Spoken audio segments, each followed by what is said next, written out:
الفاتحة مع الصلوات. اللهم صل على محمد وآل محمد وعجل فرجهم.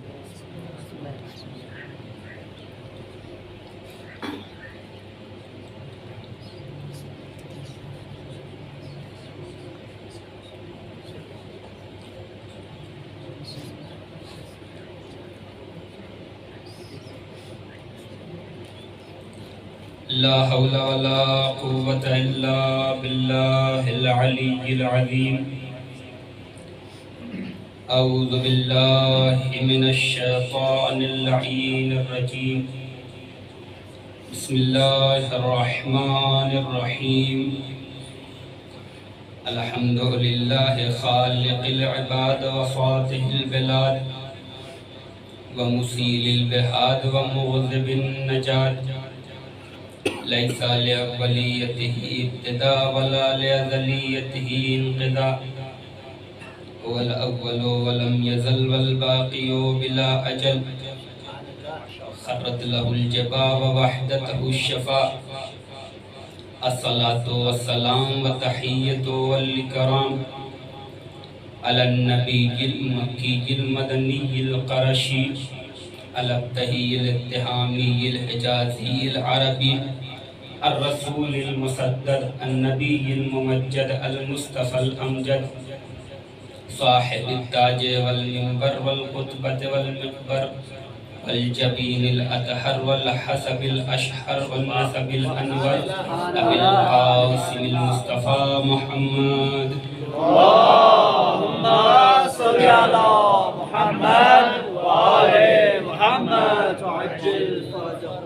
وعلى أهل بيت النبوة ومعدن الرسالة ومختلف الملائكة ومحبة الوحي وخزان العلم ومنتهى الحلم وأصول الكرم وقادة الأمم وأولياء النعم وأناصر الأبرار ودائم الأخيار وصاصة البلاد وأبواب الإيمان وأمناء الرحمن وصلالة النبيين وصفوة المرسلين وإدرة وخيرة رب العالمين وعلى أئمة الهدى ومصابيح الدجى وعالم التقى وتبنها وأولي الهجى وكهف الورى وورثة الأنبياء ومسأل العالى والدعوة الحسنى وحجج الله على أهل الدنيا والآخرة.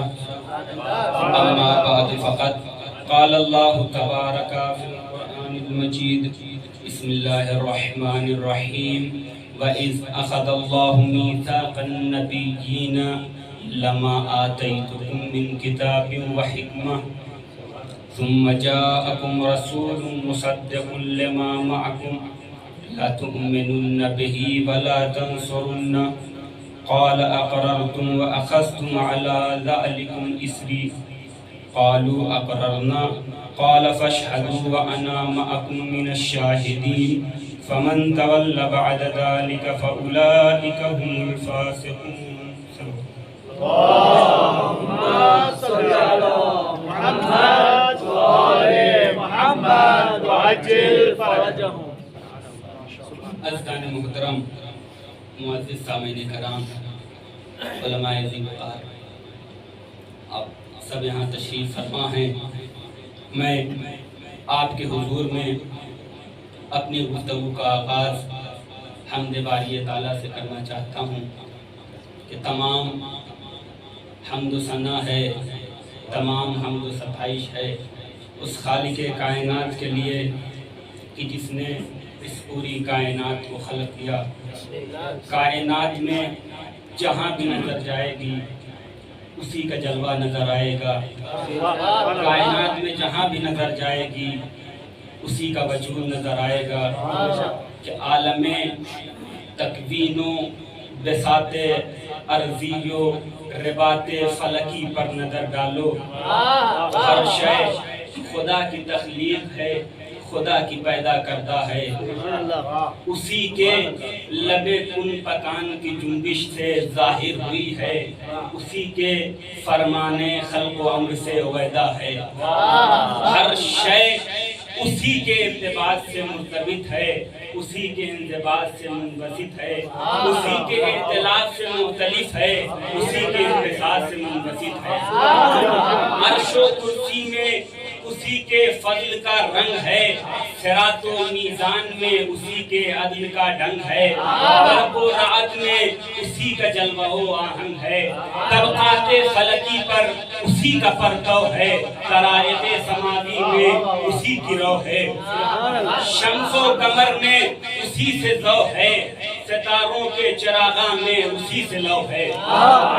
پرشک و آسمانوں پر نگاہ پڑے، پرشک و آسمانوں پر نظر پڑے، اسی کا جلال نظر آئے گا، گلگدے ارضی پر نگاہ پڑے، اسی کا جمال دکھائی دے گا۔ الغرض کہ پہاڑوں کی بلندیوں میں، وادیوں کے نشیب میں، سمندروں کے نہیب میں، دریاؤں کی روانی میں، روح بہار کی جوانی میں، ان کے چہرے خندہ میں، ہر کے روح تابہ میں، شام کے سنئی جلواؤں میں، چاندنی رات میں، بھیگی برسات میں، اور بدا کی انگڑائیوں میں، نباتات کی صورت آرائیوں میں، نباتات کی صورت آرائیوں میں، باغ و چمن کی رانائیوں میں، پھولوں کی عطر بیزیوں میں، سنگ موسیٰ ہو کے سنگ خارا، در نجف ہو کے عقیق یمنی، لال بدخشانی ہو کے ہیرے کے کنی، سب میں اسی کی ناز کشی رنگ دہی جلوہ دنی۔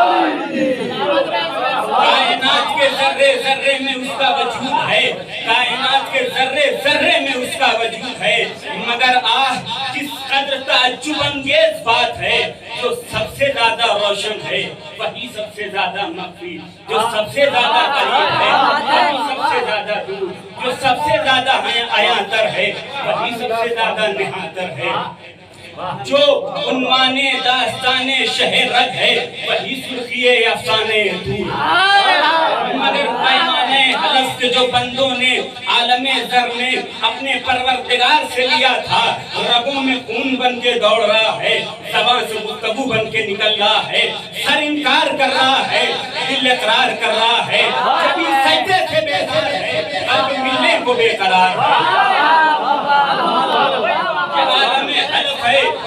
یہ بندوں نے حلف لیا ہے اپنے پروردگار سے کہ جو رگوں میں خون بن کے دوڑ رہا ہے، جب بندوں نے حلف لیا ہے تو خدا انبیاؤں سے بھی حلف لے رہا ہے۔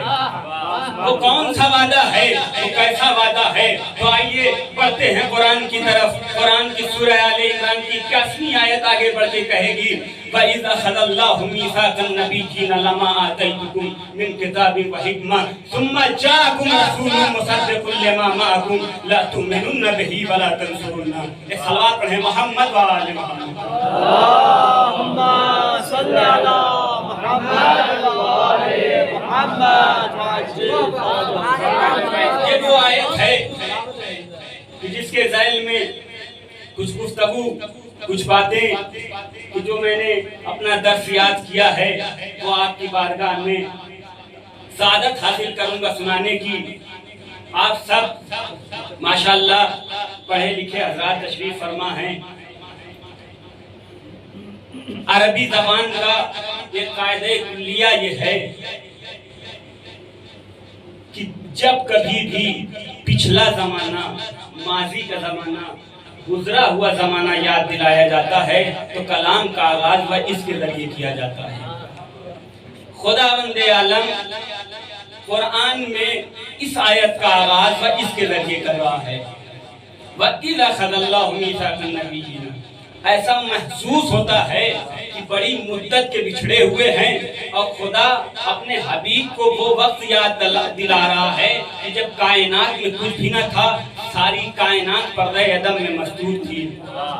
خدا اپنے حبیب سے کہہ رہا ہے میرے حبیب وہ وقت بھی یاد ہے کہ جب حرکت و سکون ابھی کسی ساکن و متحرک کے انتظار میں تم بخود تھے، اجسام عناصر کے ترکیب مزاجی کے منتظر تھے، ارواح امر کن کی منتظر تھی، کائنات کا ذرہ ذرہ لباس عدم پہنے ہوئے نیستی سے ہم کنار تھا، کائنات کا ذرہ ذرہ لباس عدم پہنے ہوئے نیستی سے ہمکنار تھا، صاحبان فلک بے اعتنائی کا شکار تھا، اس لیے آفتاب کی نورانی کنس اس پر لگائی نہ گئی تھی، زمین کا یہ زمردی فرش بے اعتنائی سے دوچار تھا، اس لیے مخملی سبزہ اس پہ نمودار نہ ہوا تھا، آگ ناپید ہونے کے سبب مٹی میں، خاک ناپید ہونے کے سبب مٹی میں ملی جاتی تھی۔ میرے حبیب وہ وقت بھی یاد ہے جب سورج تھا نہ چمک تھی، نہ چاند تھا نہ دمک تھی، نہ ستارے تھے نہ جھلک تھی، نہ ڈالیاں تھی نہ لچک تھی، نہ بلبل تھے نہ چہک تھی، نہ کلی تھی نہ مہک تھی، نہ گنچے تھے نہ چٹک تھی۔ ایک جملہ اور کہتا چلوں، نہ کسی منافق کے دل میں ولائے علی کا خار تھا نہ کھٹک تھا۔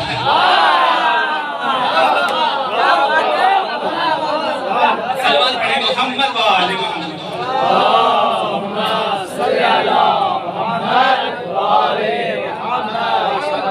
اللہ اپنے حبیب کو گزرا وقت یاد دلا رہا ہے۔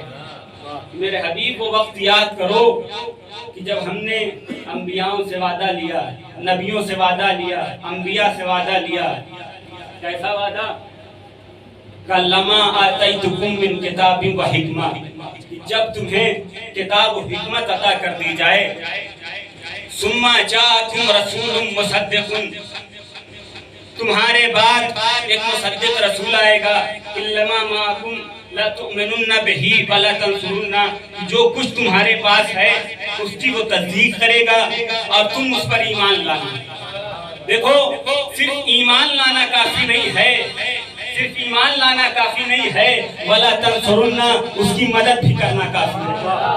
لہذا بات یہ واضح ہو گئی کہ خدا بند عالم اس آیت کے ذریعے، نبیوں سے عہد لینے کے ذریعے آنے والے قیامت تک کے بندوں کو یہ بتا رہا ہے کہ نبی پر ایمان لانا کافی نہیں ہے بلکہ نبی کی مدد بھی کرنا ہے۔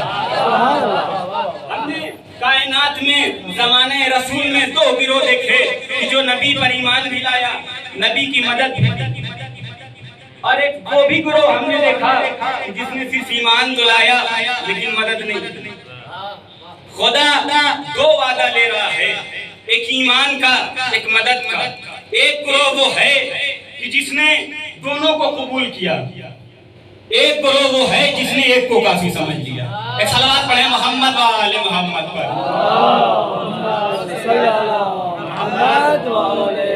اب جس کو ہم نے دیکھا کہ ایمان بھی لایا، مدد بھی کی، وہ نبی جہاں جہاں جا رہے ہیں یہ مدد کے لیے وہاں وہاں جا رہا ہے، نبی جہاں بھی جا رہے ہیں یہ مدد کے لیے وہاں جا رہے ہیں، حتیٰ اس نے اپنی جان کی بھی پرواہ نہیں کی، 40 ننگی تلواروں کے درمیان سو کر نبی کی جان بچا رہا ہے۔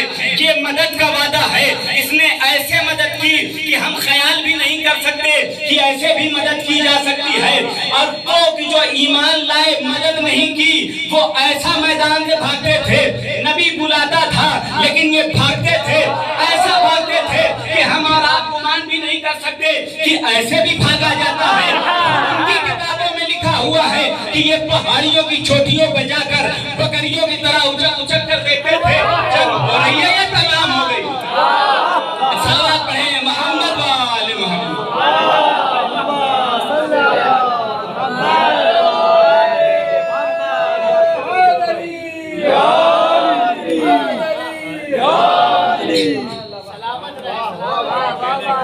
اب کیا نبیوں نے وعدہ لیا، اب ایک ایک نبی آنا شروع ہوا۔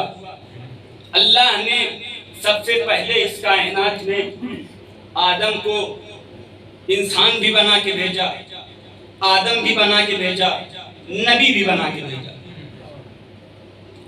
آدم کو اللہ نے مسجود ملائکہ بنا کر جنت میں بھیج دیا، کہا آدم تم اور تمہاری زوجہ اس جنت میں جاؤ، جہاں جی چاہے وہاں جانا، جو من کرے وہ کھانا، لیکن یاد رکھنا وَلَا تَقْرَبَا هَذِهِ الشَّجَرَةَ، اس شجر کے قریب نہ آنا، اس لیے کہ تم اور ہو، شجرے والے اور ہیں، تم سیاح جنت ہو، شجرے والے مالک جنت ہیں۔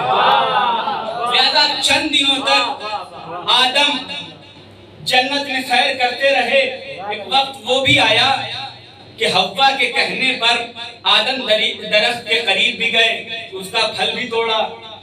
اللہ نے یہ منظر دیکھا تو آدم سے کہا آدم اب تم سے ترک اولا ہوا ہے، اب تم جنت میں نہیں رہ سکتے، تم جنت میں نہیں رہ سکتے، اب تم جنت سے باہر جاؤ، زمین پر جاؤ۔ اب آدم جنت سے نکل رہے ہیں، زمین کی طرف آ رہے ہیں۔ اللہ نے کہا آدم یہ لباس جنت ہے، تم سیاح جنت ہو، یہ لباس تمہارے لیے نہیں ہے، یہ لباس صرف جنت میں ہی پہن سکتے ہو، تم زمین پہ جا رہے ہو، لباس یہیں اتار کے جاؤ، اس لیے کہ تم سیاح جنت ہو، یہ لباس مالک جنت کے لیے ہے۔ اب جو مالک جنت ہوگا وہ رہے گا تو زمین پہ، لیکن لباس جنت سے اس کے لیے آئے گا۔ صلوات پڑھیں محمد و آل محمد۔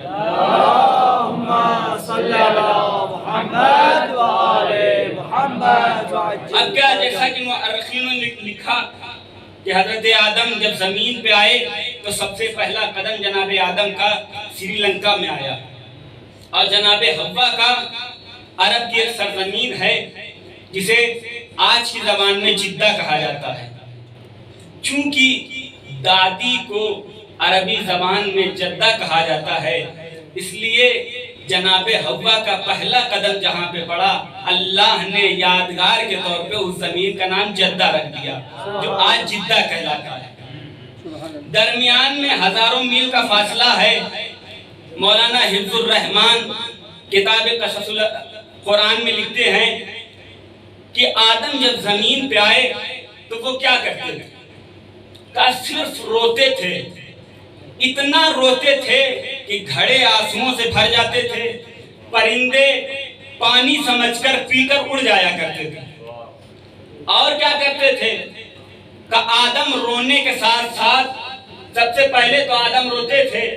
اچھا آدم نبی ہیں، نبی سے سوال کر سکتے ہیں کہ یا نبی اللہ آپ جس کو رو رہے ہیں وہ زندہ ہے یا مردہ؟ کہا ہم تو حوا کو رو رہے ہیں۔ کہا نبی اللہ یہ تو بتائیے حوا زندہ ہے یا مردہ؟ کہا حوا زندہ ہے۔ کہا یا نبی اللہ آپ اللہ کے نبی ہو کے زندہ کو رو رہے ہیں؟ اللہ کے نبی ہو کر زندہ کو رو رہے ہیں۔ تو جواب ملا رونا انسانیت کی دلیل ہے، رونا آدمیت کی پہچان ہے۔ اب کیا مولانا حفظ الرحمان اپنی کتاب میں لکھتے ہیں کہ جب رونے سے فرصت ملتی تھی تو اب وہ حوا کے انتظار میں بیٹھے ہیں کہ حوا آ جائیں، ہم دوبارہ سے مل جائیں۔ حوا کے انتظار میں رو بھی رہے ہیں، حوا کے انتظار میں بیٹھے بھی ہیں۔ گویا حضرت آدم زمین پہ آنے کے ساتھ ساتھ سب سے پہلے دو کام کیا، ایک رونا، ایک انتظار کرنا۔ ایک رونا، ایک انتظار کرنا۔ تو رونا اور انتظار کرنا بنا نبیوں کی سنت۔ اب جو نبیوں کی سنت پر عمل نہ کرے وہ شیعہ تو چھوڑیے سنی بھی نہیں ہے۔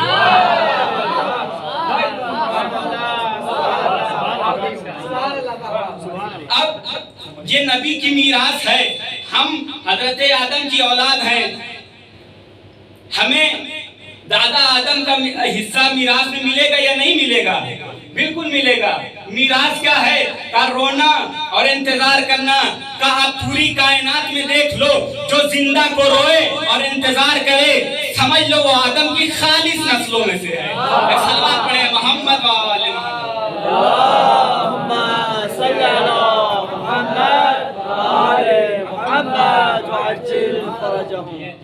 اب کیا کچھ دنوں بعد حوا بھی مل گئی، اب تو انتظار کی گھڑیاں ختم ہو جانی تھی، لیکن ابھی بھی آدم انتظار میں بیٹھے ہیں۔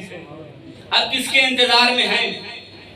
کہ اب میں اس کے انتظار میں ہوں کہ جس کا وعدہ عالم ذر میں، عالم ارواح میں ہم نے کیا تھا۔ کیسا وعدہ؟ کہ نبی پر ایمان لائیں گے، اس کی مدد کریں گے۔ اب ہم اس کے انتظار میں ہیں کہ وہ نبی آ جائے، اس پر ایمان لے کر آئیں، اس کی مدد کر لیں، ہمارا وعدہ پورا ہو جائے۔ اس پر ایمان لے کر آئیں، ہمارا وعدہ پورا ہو جائے، اس کی مدد کریں، ہمارا وعدہ پورا ہو جائے۔ لیکن حضرت آدم انتظار کرتے کرتے چلے گئے، حضرت محمد اس دنیا میں آئے نہیں۔ اب ان کے بعد نبی آئے جناب نوح علیہ السلام. جناب نوح بھی 900 سالوں تک تبلیغ کی، انتظار کیا کہ شاید جس کا وعدہ ہم نے کیا ہے وہ آ جائے، اس پر ایمان لے کر آئیں، اس کی مدد کریں، ہمارا وعدہ پورا ہو جائے. لیکن 900 سالوں تک وہ آنے والا نہیں آیا. نوح نے یہ سوچا کہ کہیں آدم کے بیٹے کے خون کی وجہ سے یہ زمین نجس ہو گئی ہے، شاید اس لیے آنے والا نہیں آ رہا ہے. تو دعا کی، طوفان منگوایا، اتنا بڑا طوفان منگوایا کہ سورج کی کرنیں بھی اس کی گہرائی نہیں ناپ سکتی. سورج کی کرنیں بھی اس کی گہرائی نہیں ناپ سکتی. لیکن اب کیا، طوفان بھی آیا، طوفان چلا بھی گیا. نوح انتظار کرتے رہے لیکن آنے والا نہیں آیا. پر جلدی جلدی باتوں کو واضح کرتا چلوں چونکہ وقت بھی بہت زیادہ نہیں ہے. نبی بھی انتظار، نوح بھی انتظار کرتے کرتے چلے گئے، آنے والا نہیں آیا. اب آئے جناب یوسف. یوسف نے تلاش کرنا شروع کیا کہ آنے والا آ جائے، ہم اس پر ایمان لائیں، اس کی مدد کریں، ہمارا وعدہ پورا ہو جائے. ایسا نہ ہو کہ ہم کہیں فاسقین میں شمار ہو جائیں. ایسا نہ ہو کہ ہم فاسقین میں شمار ہو جائیں. ہم اس پر ایمان لائیں، اس کی مدد کریں، ہمارا وعدہ پورا ہو جائے. یوسف نے دیکھا کہ ایسے آنے والا نہیں آ رہا ہے تو مصر کے بازار میں اپنی حسن کی دکان لگا کر بیٹھ گئے. شاید میرا حسن ہی پسند آ جائے، آنے والا آ جائے. لیکن یوسف کو یہ نہیں پتا کہ جس حسن کی بازار لگا کر مصر کے بازار میں جس حسن کی دیوار لگا کر بیٹھے ہو، یہ حسن اسی کے صدقے میں ملا ہے جس کا انتظار کر رہے ہو. یہ حسن اسی کے صدقے میں ملا ہے کہ جس کا تم انتظار کر رہے ہو. یوسف بھی انتظار کرتے کرتے چلے گئے، آنے والا نہیں آیا. پھر آئے اب جناب موسیٰ. جناب موسیٰ کے بارے میں سب کو پتا ہے کہ وہ جلالی نبی تھے. بات میں ان کو غضب آ جایا کرتا تھا، لہذا اللہ نے باقی نبیوں کو تو یوں ہی بھیج دیا تھا، ان کو ساتھ میں عصا لے کر بھیجا. ساتھ میں عصا بھیجا. اب جناب موسیٰ بھی آنے والے کا انتظار کر رہے ہیں کہ جس کا وعدہ ہم نے ارواح میں کیا تھا، عالم ارواح میں کیا تھا، وہ آ جائے، اس پر ایمان لائیں، اس کی مدد کریں، ہمارا وعدہ پورا ہو جائے. خشکیوں میں تلاش کیا لیکن وہ آنے والا نہیں ملا کہ جس کا وعدہ ہے، جس پر ایمان لانے کا وعدہ ہے. جب خشکیوں میں نہیں ملا تو جناب موسیٰ نے عصا سے پانی ہٹا کر تلاش کیا کہ شاید اس کے اندر مل جائے، لیکن پھر بھی نہیں ملا. اب کیا، جناب موسیٰ بھی انتظار کرتے کرتے چلے گئے لیکن آنے والا نہیں آیا. اب آئے جناب عیسیٰ. آخر میں جناب عیسیٰ آئے. جناب عیسیٰ کا آنا بھی عجیب تھا، جانا بھی عجیب. دیدار محمد میں عیسیٰ اتنی جلدی آئے کہ باپ کا بھی انتظار نہیں کیا، اور گئے بھی تو اتنی جلدی گئے کہ موت کا بھی انتظار نہیں کیا. جناب عیسیٰ نے زمینوں پہ تلاش کیا کہ جس کا وعدہ ہم نے کیا ہے ایمان لانے کا، مدد کرنے کا، وہ آ جائے، اس پر ایمان لائیں، مدد کریں، وعدہ پورا ہو جائے.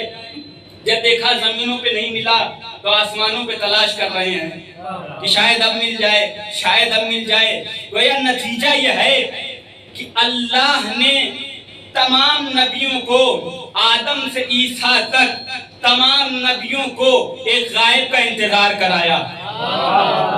تمام نبیوں کو آدم کس کا انتظار کر رہے ہیں؟ محمد کا. نوح کس کا انتظار کر رہے ہیں؟ محمد کا. ابراہیم کس کا انتظار کر رہے ہیں؟ محمد کا. عیسیٰ کس کا انتظار کر رہے ہیں؟ محمد کا. ہر نبی محمد کا انتظار کر رہا ہے. ان سے پوچھیں کیا نبی آپ کے زمانے میں ہیں؟ کہا نہیں، نبی ہے نہیں، لیکن انتظار کر رہے ہیں. گویا یہ ایک غائب کا انتظار کر رہے ہیں، کر رہے ہیں. تو اللہ نے تمام نبیوں کو بھی غائب کا انتظار کرایا. نبی ہے پہلی امت، ہم ہیں بعد کی امت. اگر اللہ نبیوں کے غائب کا انتظار کروائے اور ہمیں نہ کروائے تو اس کے عدالت کے پلڑے بھاری نہ برابر نہ رہتے. گویا اللہ نے کہا کہ میں پچھلی امتوں کو محمد عربی کا انتظار کر رہا ہوں اور اب کی امت کو محمد مہدی کا انتظار کر رہا ہوں. صلوات پڑھیں محمد و آل محمد. اللہم صلی علی محمد و آل محمد وعجل فرجهم. سبحان اللہ، جزاک اللہ. اللہ ہمیں انتظار کروا رہا ہے. کس کا؟ ایک غائب کا. آخری امام کا ہمیں انتظار کرا رہا ہے. ہم سب انتظار کر رہے ہیں آخری امام کا. اور ہم پہ سوالات بھی عجیب عجیب سے ہوتے ہیں کہ آپ 12 اماموں کے ماننے والے ہیں, آپ کا 11 تک امام ظاہر رہا اور یہ 12واں کیوں غائب ہو گیا؟ 11 امام تمہارے ظاہر رہے, یہ 12واں کیوں غائب ہو گیا؟ تو ان کو میں جواب یہ دینا چاہتا ہوں جو یہ اشکال اور سوال کرتے ہیں کہ اگر آپ اسکولوں میں پڑھے ہوتے تو شاید اس سوال کا جواب آسانی سے مل جاتا. اسکولوں میں اگر گئے ہوتے, امتحانات دیے ہوتے تو شاید یہ جواب آسانی سے مل جاتا. مثال کے طور پہ 12 مہینے ہوتے ہیں اسکولوں میں, جب بچے پڑھتے ہیں 11 مہینے پڑھائی ہوتی ہے, 12ویں مہینے امتحان ہوتا ہے. 11 مہینے تک استاد درس دیتا ہے, بچے درس سنتے بھی ہیں, سمجھتے بھی ہیں, اور جہاں نہیں سمجھ میں آتا وہاں استاد سے پوچھتے بھی ہیں, اور استاد بتاتا بھی ہے. اگر استاد بتائے نہ تو سمجھ لیجئے پھر وہ استاد نہیں ہے. استاد اگر سوال کا جواب نہ دے اس کا مطلب وہ پڑھا لکھا استاد نہیں ہے. جو جس علم میں ماہر ہے وہ اس علم کا جواب دیتا ہے. لہذا اب بچے 11 مہینے پوچھتے بھی ہیں, سوال بھی کرتے ہیں, استاد بتاتا بھی ہے, جواب بھی دیتا ہے, لیکن اب جیسے ہی 12واں مہینہ آیا اب سب کے سب امتحان ہال میں بیٹھے ہوئے ہیں, پرچہ سامنے ہے, نگاہیں پرچے پہ ہیں, قلم ہاتھ میں ہے, فکر سوالات میں ہے, گردن اٹھ نہیں رہی ہے, سر جھکا ہوا ہے. اب کوئی سوالات چھوٹنے نہ پائیں. کیوں؟ اس لیے کہ ہمیں نمبر اچھا لانا ہے, ہمیں پہلی پوزیشن پہ آنا ہے, ہمارا معدل اچھا آنا چاہیے, ہمارا نمبر اچھا آنا چاہیے. سب کی فکر اسی میں لگی ہوئی ہے کہ ہمارا سوال, ہمارا جواب اچھا ہو, نمبر اچھا آئے. لیکن جہاں بھی اگر کوئی سوال نہیں سمجھ میں آتا تو اب بچہ اس استاد سے پوچھتا ہے جو وہاں پہ ہوتا ہے, لیکن اب وہ نہیں بتا رہا کہ نہیں اب لکھو. اب کیا ہوا؟ 11 مہینے تو تم بڑے شوق سے بتا رہے تھے اور یہ کہتے تھے کہ جو نہیں سمجھ میں آیا وہ پوچھو میں بتاؤں گا. ہر استاد یہ کہتا ہے کہ جو نہیں سمجھ میں آیا پوچھو میں بتاؤں گا. 11 مہینے تو ابھی تک یہ کہتے تھے کہ جو نہیں سمجھ میں آیا پوچھو میں بتاؤں گا. 12ویں مہینے میں تم سے یہ پوچھ رہا ہوں اور جواب نہیں دے رہے تو عجب نہیں استاد یہ کہے کہ یہ امتحان ہال ہے, تم پرچہ حل کر رہے ہو اور میں چھپ چھپ کر دیکھوں گا کون کیسا پرچہ حل کر رہا ہے. لہذا بس یہی مثالیں ہمارے 12 امام پہ ہیں کہ 11 نے ہمیں درس دیا ہے, 12واں چھپ کر امتحان لے رہا ہے کہ ہم اپنا پرچہ کیسا حل کر رہے ہیں. صلوات پڑھیں محمد و آل محمد.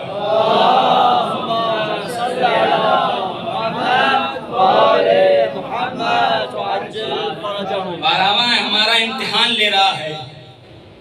دنیاوی امتحان میں تو ہماری فکر رہتی ہے کہ ہمارا نمبر 100 میں 100 ہو, 20 میں 20 ہو, معدل ہمارا اچھا ہو.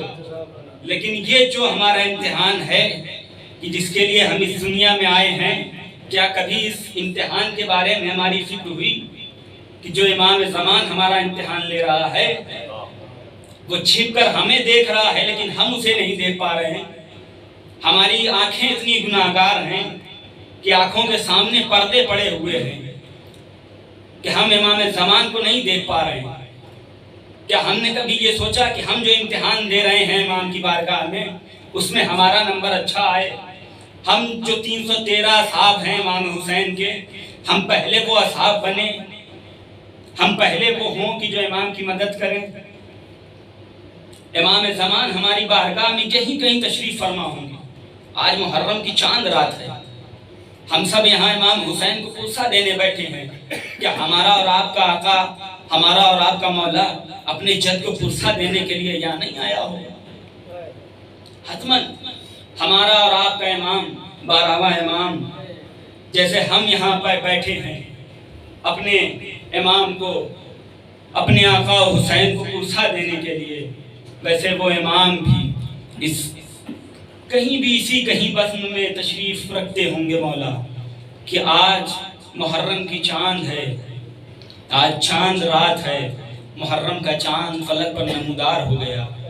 یہ چاند وہ چاند ہے کہ جو یہ خبر دے رہا ہے کہ عزاداروں دیکھو آج کے 9 دنوں کے بعد حسین کا بھرا گھر کربلا میں لوٹ لیا جائے. یہ چاند میں عجیب کشش ہے, یہ چاند عجیب پیغام لے کر آتا ہے. ہم پورے سال یہاں رہتے ہیں, ہم سب پردیسی ہیں, ہم پورے سال یہاں رہتے ہیں, خوشی کا کوئی بھی موقع آتا ہے چلا جاتا ہے, لیکن ہمیں اپنے وطن کی یاد نہیں آتی. لیکن جیسے ہی فلک پہ چاند نمودار ہوتا ہے, یہ محرم کا چاند فلک پہ آتا ہے, ہمیں اپنے وطن کی یاد آنے لگتی ہے. یہ ایک بے وطن کی یاد ہے کہ جو ہمیں اپنے وطن کی یاد دلاتی ہے. یہ چاند وہ چاند ہے جو اس بات کی خبر لے کے آیا ہے. عزاداروں دیکھو آج کے 9 دنوں کے بعد 10ویں محرم کو عباس اپنے بازو کٹائے دریا کے کنارے سو رہے ہوں گے. اے عزاداروں آج کے 9 دنوں کے بعد علی اکبر سینے پہ برچھی کھائے کربلا کے زمین پہ اڑیاں رگڑ رہے ہوں گے. حسین اپنی آغوش میں 6 مہینے کے بچے کو لے کے آ رہے ہوں گے. یہ چاند اس بات کی گواہی دے رہا ہے, یہ فقط چاند نہیں ہے, یہ محرم کا چاند آیا ہے. یہ بتا رہا ہے کہ دیکھو 10ویں محرم کو آج سے 9 دنوں کے بعد زہرا کا لال کربلا کی زمین پہ 3 دنوں کا بھوکا و پیاسا شہید کر دیا جائے گا. جزاک اللہ, خدا آپ کو کوئی غم نہ دے سوائے غم مظلوم کربلا کے.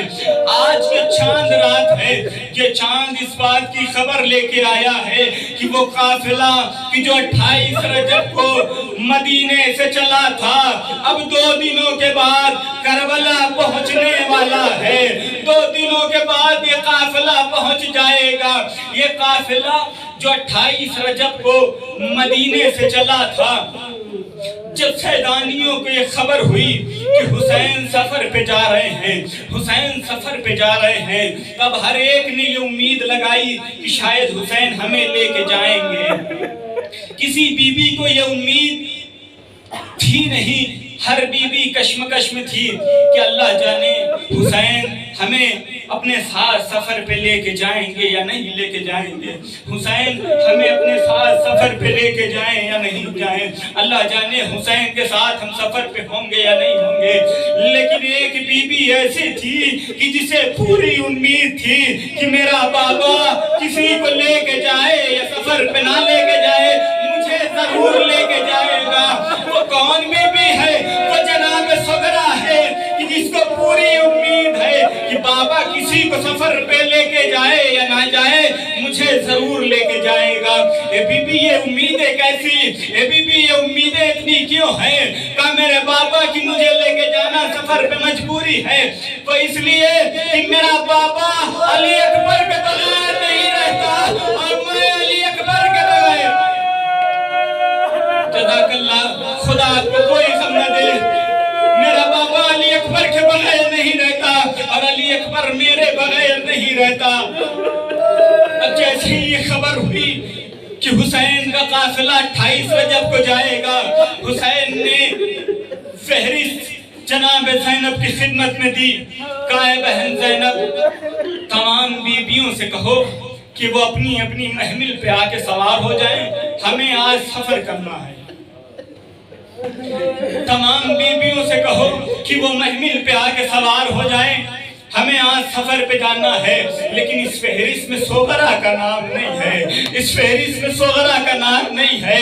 اے عزاداروں اپنے دل پہ ہاتھ رکھو اور یہ سوچو کہ جب سارا گھر پورا پریوار جب کسی سفر پہ جا رہا ہو اور کوئی ایک نہیں جا رہا ہو, جبکہ اس کی جانے کی تمنا بھی ہو, اس کی جانے کی خواہش بھی ہو, تو اس کے دل پہ کیا گزرتی ہوگی.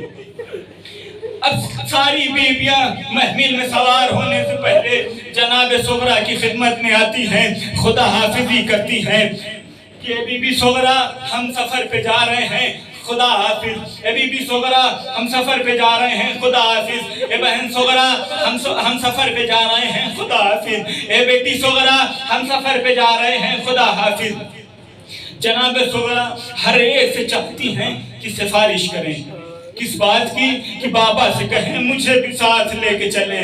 میں اکیلے اس گھر میں کیسے رہوں گی؟ میں علی اکبر کے بغیر کیسے رہوں گی؟ میں بابا کے بغیر کیسے رہوں گی؟ میں علی اصغر کے بغیر کیسے رہوں گی؟ اے بابا مجھے بھی ساتھ لے کے چلیں. لیکن جیسے ہی جناب صغرا کسی بی بی سے کچھ کہنا چاہتی ہے، ہر بی بی خدا حافظی کہہ کر چلی جاتی ہے. اب آخر میں جناب زینب آئی. اے بیٹی صغرا، ہم جا رہے ہیں، خدا حافظ. ادھر جیسے ہی جناب زینب نے جناب صغرا کے سر پہ ہاتھ رکھا، خدا حافظی کرنا چاہا، ادھر جناب صغرا نے دامن کو پکڑ لیا. اے پھوپھی اماں، میری سفارش بابا سے کرا دے کہ بابا مجھے بھی ساتھ لے کے چلے. اے پھوپھی اماں، میں اکیلے اس گھر میں کیسے رہوں گی؟ جزاک اللہ. جناب زینب نے کہا اے بیٹی صغرا، ہم تو واپس آ جائیں گے. جناب صغرا نے تڑپ کے ایک جملہ کہا، اے پھوپھی اماں میں جانتی ہوں کہ آپ تو واپس آ جائیں گے، لیکن میرا بابا واپس نہیں آئے گا. اے پھوپھی اماں، آپ تو واپس آ جائیں گی، لیکن میرا بھیا واپس نہیں آئے گا. جناب زینب کہتی ہے یہ کیوں کہہ رہی ہو؟ کہا اے پھوپھی اماں، میں رات کی تاریکی میں جب سونا چاہ رہی تھی تو میرا دل گھبرا رہا تھا. میں اپنے حجرے سے باہر نکلی تو دیکھا ایک دیوار سے لپٹی ہوئی ایک نقاب پوش بی بی ہائے حسین ہائے حسین ہائے حسین کی صدا بلند کر رہی ہے. میں پھوپھی اماں میں سمجھ گئی تو کوئی اور بی بی نہیں ہے، میری دادی ماں فاطمہ زہرا ہے. جزاک اللہ جزاک اللہ. آواز گریہ بلند ہے. عزادارو، رونے میں شرم نہ کرنا، رونے میں شرم نہ کرنا، کیونکہ کربلا میں حسین کو رونے والا کوئی نہیں تھا. جیسے ہی جناب زینب نے اپنی ماں کا نام سنا تڑپ گئی. اب کیا؟ جناب صغرا کا ہاتھ پکڑا، حسین کے خدمت میں آنا چاہتی ہے. جیسے ہی حسین کے حجرے میں پہنچی، امام حسین نے دیکھا کہ جناب صغرا کا ہاتھ پکڑے ہوئے جناب زینب اندر آ رہی ہے. حسین سمجھ گئے کہ بہن زینب صغرا کی سفارش کے لیے آ رہی ہے. ایک مرتبہ حسین نے کہا اے بہن زینب، سفارش نہ کرنا، اس لیے کہ اگر تم کہوگی تو میں تمہاری بات ٹال نہیں سکتا. اے بہن زینب، یہ نہ کہنا کہ صغرا کو ساتھ لے کے چلنا. جناب زینب نے آخری فکرہ ہے مصائب کا. جناب زینب نے امام حسین سے پوچھا اے بھیا حسین، آخر کیا وجہ ہے جو صغرا کو ساتھ نہیں لے کے چل رہے ہیں؟ ایک مرتبہ حسین تڑپ کے کہتے ہیں اے بہن زینب، تمہیں تو پتا ہے نا کہ اللہ نے مجھے جتنی اولادیں دی ہے، یا تو وہ نانا کی شبیہ ہے یا تو بابا علی کی شبیہ ہے. یہ میری بیٹی میری ماں فاطمہ کی شبیہ، یہ میری بیٹی میری ماں فاطمہ کی شبیہ ہے. اے بہن، ارے کربلا میں میرے بعد تمہارے سروں سے ردائیں چھین لی جائیں گی. ارے تمہیں کوفہ